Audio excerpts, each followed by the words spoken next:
Hi friends, welcome to creatives gallery. Today video అయితే నేను రెగ్యులర్గా పూజ ఎలా చేసుకుంటాను, నిత్య పూజ చూపిస్తున్నాను. ఈ రోజు అయితే తొలి ఏకాదశి రోజు పూజ. నేను రోజు చేసుకునేది 6:30 లోపే అయిపోద్ది, కిరీటికి స్కూల్కి వెళ్ళకముందే.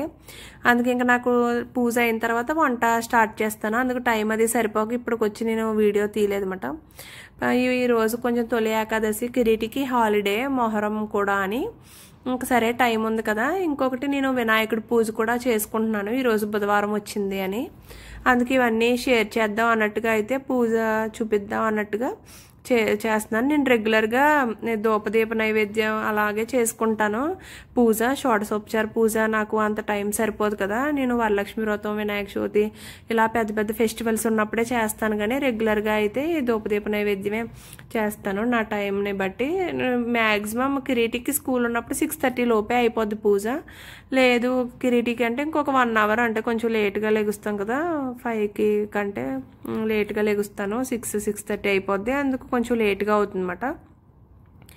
ముందుగా అయితే ఈ వినాయకుడు పూజకి ఇది మా ఒక ఆంటీ ఉంటారు, ఆవిడైతే చెప్పారన్నమాట లాస్ట్ ఇయర్ ఇలా వినాయకుడు ఏదో బుధవారం వచ్చి కరెక్ట్గా వస్తే ఆవిడ కాల్ చేశారు. చేస్తే ఇలా రేపు స్టార్ట్ చేసుకోవచ్చు కదా అన్నట్టుగా. అంటే సడన్గా ఇది ఏదైనా మనకు సమస్యలు ఉన్నా కోరికలు ఉన్నా తీరవు కదా చాలా రోజుల నుంచి, కానీ చాలా బాగా పవర్ఫుల్ అన్నమాట ఇది ఈ పూజ.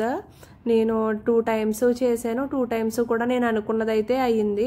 అందుకనే నాకు షేర్ చేసుకోవాలనిపించి అందరికీ తెలిస్తే బాగుంటుంది అన్నట్టుగా ఈ పూజ అయితే చేస్తున్నాను. దీనికి ఏం లేదు, మనం రెగ్యులర్గా చేసుకునేటట్టే. నేను ముందు రోజు సాయంత్రమే నేను పూజ సామాన్లు నీట్గా ఉన్నప్పుడు వాష్ చేసి పెట్టుకుంటాను. మళ్ళీ నెక్స్ట్ డే ఒకసారి వాష్ చేసుకుంటాను అంతే, ఇంకా పైన. తర్వాత అయితే ఈ పువ్వులన్నీ తీసేసి అక్కడ నీట్గా తుడిచేసుకుని ముగ్గు అయితే పెట్టుకుంటాను. తర్వాత ఈ దీపారాజన కుందులు ఇవి పెట్టుకుని ఫస్ట్ 2 పెడతాను. ఒకటేమో ఏక దీపం పెట్టుకోవడానికి, అది ఏకవొత్తి వేసుకున్నది ఇవి మెయిన్ దీపం వెలిగించడానికి పెట్టుకుంటాను అనమాట. అలా ఎప్పటి నుంచో ఇంకా అదే అలవాటు.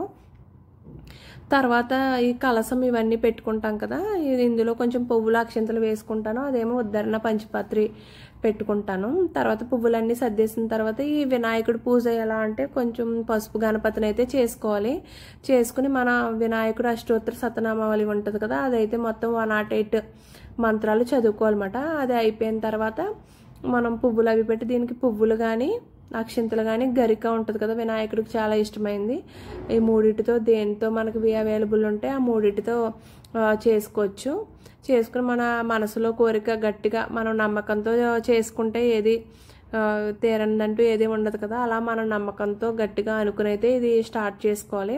దీనికి ఈ వినాయకుడి పూజకి ప్రసాదంగా అయితే నేను కుడుములు, ఈ తొలి ఏకాదశికి ఎలాగో మనం కుడుములు చేస్తాం కదా, ఇంకా వినాయకుడు ఈ పూజ కూడా బుధవారమే స్టార్ట్ చేయాలి. ఇంకా 2 ఒకసారి వచ్చినాయని ఫస్ట్ కుడుములు ఉండ్రాల్లా చేసుకోవాలి. 9, ఇది 5 కానీ 9 కానీ 11 మన ఇష్టం, మన శక్తి కొలది ఎలా అనుకుంటామో అలా అనుకుని అయితే స్టార్ట్ చేసుకోవచ్చు అన్నమాట. ఇంకా ఇలా చేసుకుని వినాయకుడికి అష్టోత్తరం అయిపోయిన తర్వాత ధూపం వెలిగించాలి. మనం ఇంకా అగ్గిపుల్ల వాడకూడదు అంటారు కాబట్టి మనం ఏకవత్తితో పెట్టాం కదా, దాన్నే వాడతాను నేనైతే ధూపం వెలిగించడానికి ఏంటి, తర్వాత హారతి ఇవ్వడానికి ఏంటి. తర్వాత మన ప్రసాదం కుడుములు ఏవైతే మనం చేస్తామో అవి కుడుములు అయితే కంపల్సరీ చేయాలి. మీకు ఎవరికైతే కుడుములు చేయటం రాదో, నేను నిన్నటి వీడియోలో కుడుములు వీడియో షేర్ చేశాను, ఆ వీడియో అయితే చూడండి. ఇప్పుడైతే ఇంకా పూజ కంప్లీట్ అయిపోతుంది. లాస్ట్గా అయితే ఇంకా నేను హారతి ఇచ్చేస్తున్నాను. మనం ఎవరికైతే చాలా రోజుల నుంచి ఒక కోరికలు తీరకుండా అలా ఉంటారో వాళ్ళైతే ఏదైనా సమస్య ఉన్నా సరే ఈ పూజ ఒక్కసారి అయితే చేయండి, మీ కోరిక తప్పకుండా నెరవేరుతుంది. నేను ఎందుకంటే 2 టైమ్స్ ఎక్స్పీరియన్స్ చేసి అయితే చెప్తున్నాను. ఫైనల్గా అయితే ఇంకా పూజ అయిపోయిన తర్వాత కొన్ని పిక్స్ అయితే తీసానమాట. ఈ వీడియో మీకు నచ్చినట్లయితే please like, share and subscribe to creatives gallery. Thank you for watching.